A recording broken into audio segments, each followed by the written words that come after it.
Chapter 4. Think Positive. Next door lived Louie's friend Mac, whose father owned the feed store. Louie had been in the feed store many times, helping Mac stock shelves, so he was familiar with the layout. He could direct customers to the cow halters, the livestock feed bins, the portable cages, and tick repellent and vitamin supplements for animals of all types, and to books on every farm animal from pigs to donkeys. Mac was there when Louie and his father arrived. They told him about the donkey and chose a suitable powdered milk formula. A small bag, Louie's father said, because it probably won't live very. Yes, it will, Louie said. Don't say that. Mac recommended a book all about donkeys, but Louie's father said they should get it from the library because, what will we need it for if the donkey, if it, don't say it, think positive.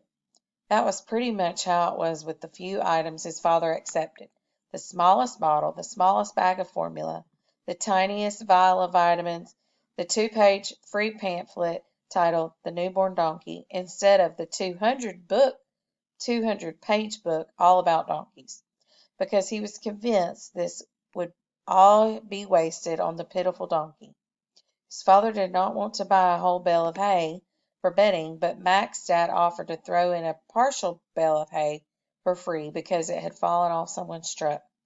We're going to feel pretty stupid, his father said, if we get home and find a dead donkey. Quit saying that. I just don't want you to get your hopes up. Chapter 5. Mac and the Sisters. Mac was 13, 3 years older than Louie. People sometimes thought they were related because they were often together, and both had dark, unruly hair and dark eyes, and were tall and thin. Louie's own brother, Gus, shared Louie's dark features, but had their father's strong, stocky build. He had played football in high school and had been eager to join the army. Louie missed him. He sometimes missed Mac, too, because lately Mac had been hanging out with his friends from school when he wasn't helping at the feed store. If Louie suggested sledding down the hill at the end of the road, Mac sometimes said, "Oh, I'm a teenager now. Don't feel like sledding."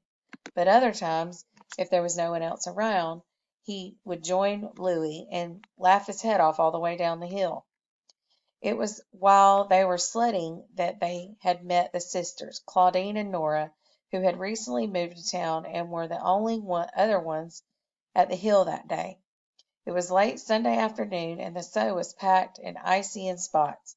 Later, Louie couldn't remember how it was that he and Mac learned their names and where they lived, and that Claudine was Mac's age and Nora was a year younger than Louie.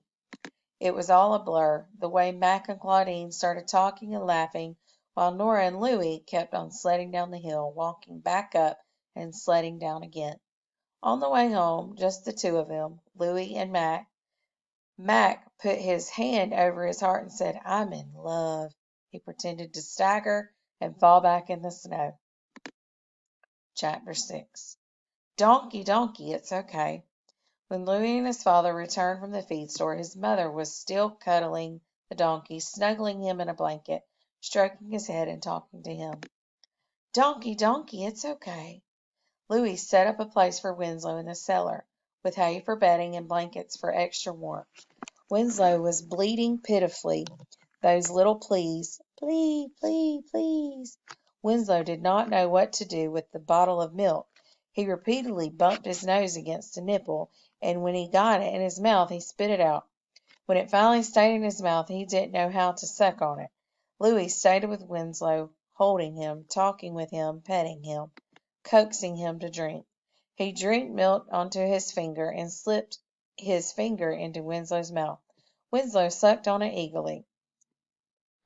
Louie repeated that until Winslow accepted the bottle. Success! It had taken 2 hours to coax an ounce of milk into Winslow, and then Winslow fell asleep. Louie, too, fell asleep, holding the blanket wrapped pitiful Winslow. When Louie was born, he was 2 months early and weighed only 3 pounds. He didn't like to see photos of himself from when he was such a scrawny, bird-like thing, hooked up to tubes and housed in an incubator, he looked helpless. Sometimes Louis thought that he could remember those early days. He knew that was unlikely. But often when he was falling asleep or waking up, he felt if he as if he'd been gasping for breath, and then suddenly his mouth opened wide and a rush of cool, clean air came in, and he expanded like a balloon, and he floated up and out of the incubator and into the world. And such a world it was, full of blue sky and trees heavy with leaves every shade of green, and birds swooping and diving and chirping, and yellow tulips waving. Louis was thinking about this when he fell asleep holding the pitiful donkey, and when he awoke a few hours later he felt that rush of cool, clean air, but something was different.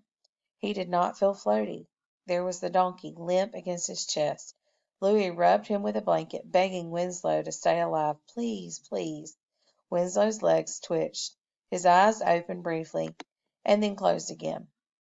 Louis urged the donkey to take more milk. Please, Winslow, please. And he wondered, had his parents begged him to stay alive? Did they hover over him like he was hovering over Winslow? Did they urge him to keep breathing? Did they pat him and talk to him? And did that help him? In 2 weeks, winter break would be over, and Louis would have to return to school. He hadn't thought about what he would do with Winslow when that time came. How would he get frequent feedings? His mother said, "Oh, don't worry about that. We don't even know if Winslow will be—" "Don't say it."